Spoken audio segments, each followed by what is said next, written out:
ሉሊት ያላሰበችውን ነገር አየች። እንደዚሁም የመጥሪያ ወረቀት ይዘውላት ነበረ የመጡት ፖሊሶቹ። ሰላም ሰላም፣ ውድና የተከበራችሁ የዜድ ሀበሻ ቤተሰቦች ለቻናሉ አዲስ ከሆናችሁ ሰብስክራይብ በማድረግ እንደዚሁም ቪዲዮን በላይክ መጀመር አትርሱ። ሐረግ ድራማ ቀጣይ ፓርት ይዤላችሁ መጥቻለሁኝ። ቪዲዮውን በመሀል አስገባላችኋለሁኝ። እስከ መጨረሻው ድረስ አብራችሁኝ ለመቆየት ሞክሩ።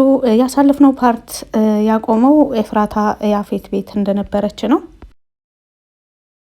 ኤፍራታ ያፌት ቤት ሆና ቤተሰብ በጣም በተጨነቀበት ወቅት በተለይ ገነት በጣም ተጨንቃ ነበር። ነገር ግን ሌሎቹ በዚህ ከእስር ቤት በመለቀቋ በጣም ደስተኛ ስለሆኑ የራት ዝግጅት አድርገው ደስተኛ ሆነው ራታቸውን እየበሉ ባሉበት ወቅት ነው ገነት በጣም ተጨንቃ ስለነበር እንደዚሁም ናታን ጭራሽ ራሱን ጥሎ ነው ያለው።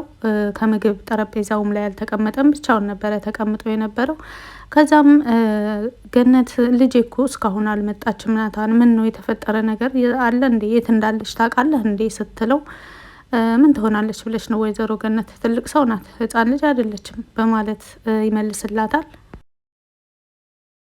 የወይዘሮ ገነትን መበሳጨትና እንደዚሁም የናታን ራሱን መጣል ያየችው ሉሊት ደግሞ የዛሬ ወራት ከጠበቅኩት በላይ ነው በማለት ትናገራለች። ኧረ አንቺ ሴትዮ እንደ ሰው ሰቢ በማለት ገነት ትመልስላታለች ለሉሊት። እንግዲህ አንቺ እንደ እንቁ የምትንከባከቢያት ልጅ በአሁን ሰዓት ውጭ ነው ያለችው፣ የት እንዳለች እንኳን የሚያውቅ ሰው የለም በማለት ትናገራለች። በዚህን ወቅት ናታንም ተናዶ በቃ እኔ ልሄድ ነው በማለት ትቷቸው ይወጣል።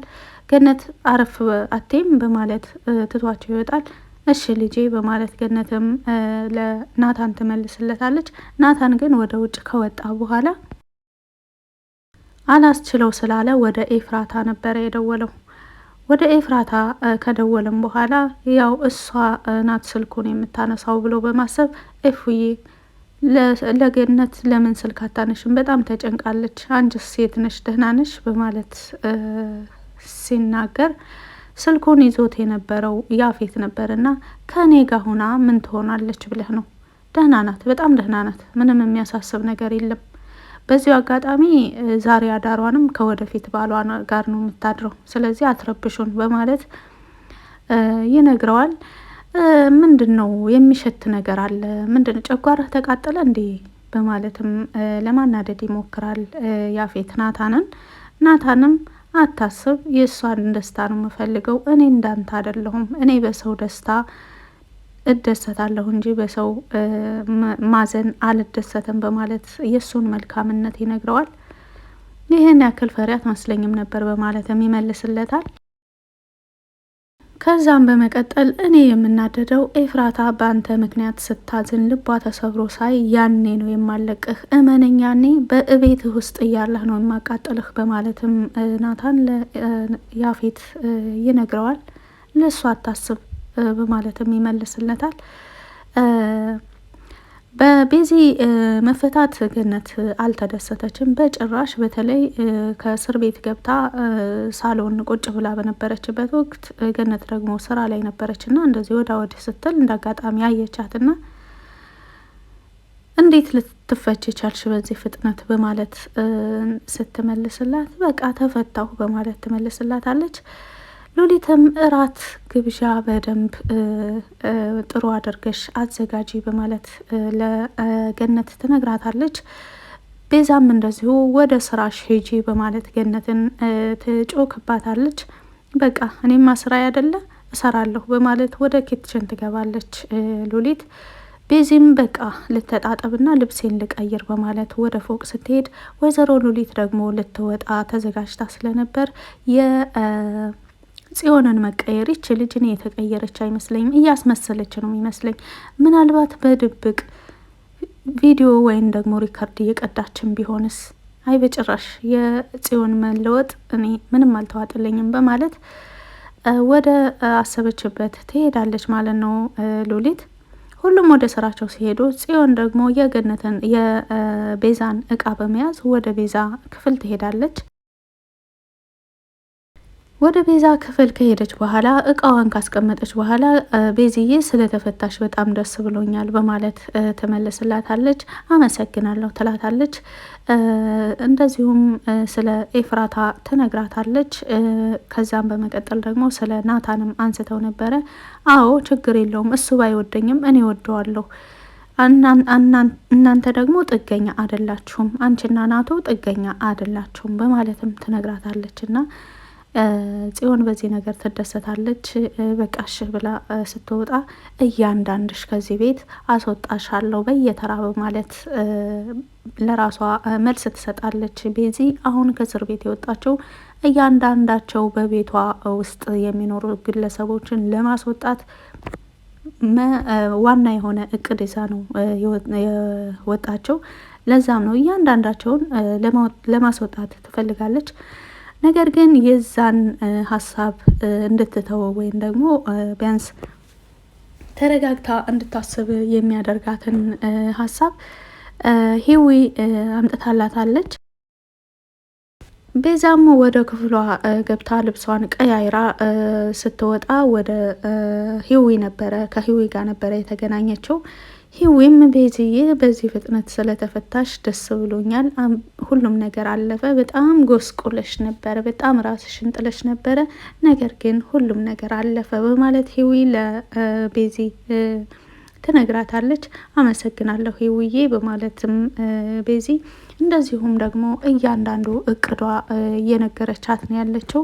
ነገር ግን ካሁን በኋላ ክፋት ባንሰራ ጥሩ ነው በማለት ሂዊ ደግሞ ቤዚ ወደ ራሷ እንድትመለስ ሂዊ ፖሊስ ትሁን እንጂ ግን ማነች ቤዚን ትወዳታለች። ቤዚ ችግር ላይ እንድትወድቅ አትፈልግም። ነገር ግን ማሳሰርም ባለፈው ያሳሰረቻትም ለዛ ነው።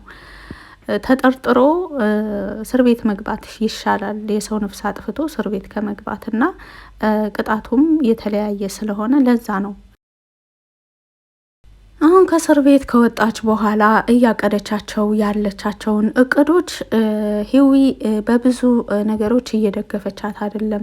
ምናልባት ኤፍራታ እኮ ጥሩ ሰው ልትሆን ትችላለች በማለትም ነግራታለች። እንደዚሁም ደግሞ ምን መሰለሽ ቤዝዬ እኔ የሆነ ሰፈር የማቃት ልጅ ነበረች ለውርስ ብላ ወንድሟን ያላደረገችው ነገር የለም በማለት የእሱን ታሪክ ትነግራታለች። ከዛስ በማለት ቤዚ ደግሞ ተመስጣ፣ ምክንያቱም ይሄ ታሪክ ከሷ ታሪክ ጋር ትንሽም ቢሆን የሚያመሳስለው ነገር አለ።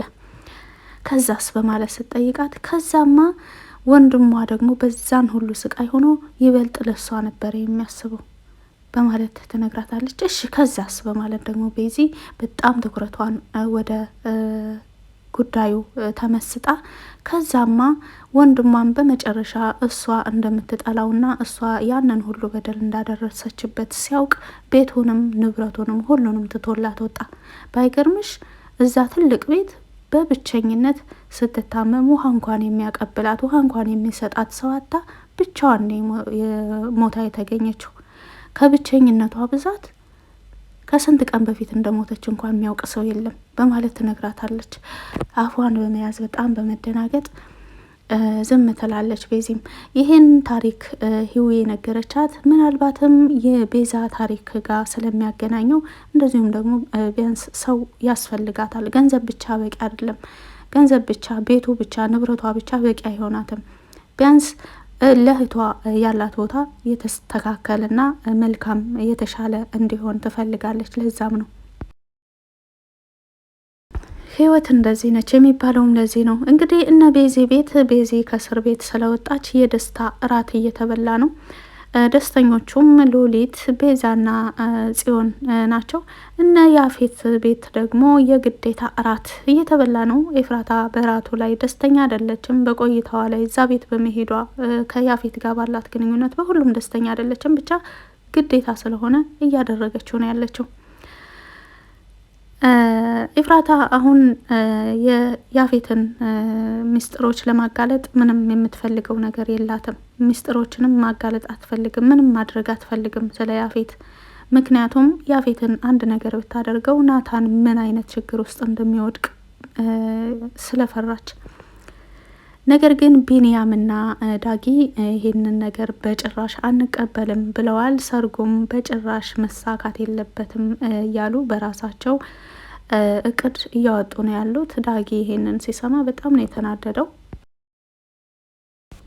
የኤፍራታ ሌላ ሰው ማፍቀር እንደዚሁም ደግሞ ያፈቀረችው ሰው ያፌት መሆኑን ሲያውቅ ዳጊ በጣም ነው የተናደደው። በወቅቱ ተረጋጋ፣ እኔ መፍትሄ አላጣም፣ የሆነ ሲስተም እንፈልጋለን በማለት ቢንያም ዳጊን ያረጋጋዋል። እንግዲህ ያጎቱን ቃል በማክበር እሺ አንተ ወደ አመጣኸው ሲስተም እሱን እንጠቀምበታለን በማለት ዳጊም ራሱን አረጋግቶ የቢንያምን ንግግር ተቀብሏል። እንግዲህ ናታን እውነታውን ተቀብሎ ሀዘኑን ተቀብሎ ባለበት ወቅት ቢንያምና ዳጊ እንደዚሁም ሂዊ እጅ አልሰጡም። በጭራሽ ይሄ ሰርግ እንዳይሳካ እያደረጉ እየሞከሩ እየሰሩ ነው ያሉት። ውጤታማም ይሆናሉ ብዬ ተስፋ አደርጋለሁ። ሎሊትም ደግሞ በቻለችው አቅም አንዳንድ መረጃዎችን ወደ ሂዊ ስለምታቀርብላት ሂዊ ድል ለሂዊ ድል ለቢንያም ድል ለኤፍራታ ብለናል። ውድ ተመልካቾቼ የሐረግ ድራማ የአሁኑ ፓርት እዚህ ድረስ ነበረ። በቆይታዬ ላይ ማንኛውንም አስተያየት መስጠት ትችላላችሁ። በሌላ ቪዲዮ እስከምንገናኝ ድረስ መልካም ቆይታ፣ መልካም ጊዜ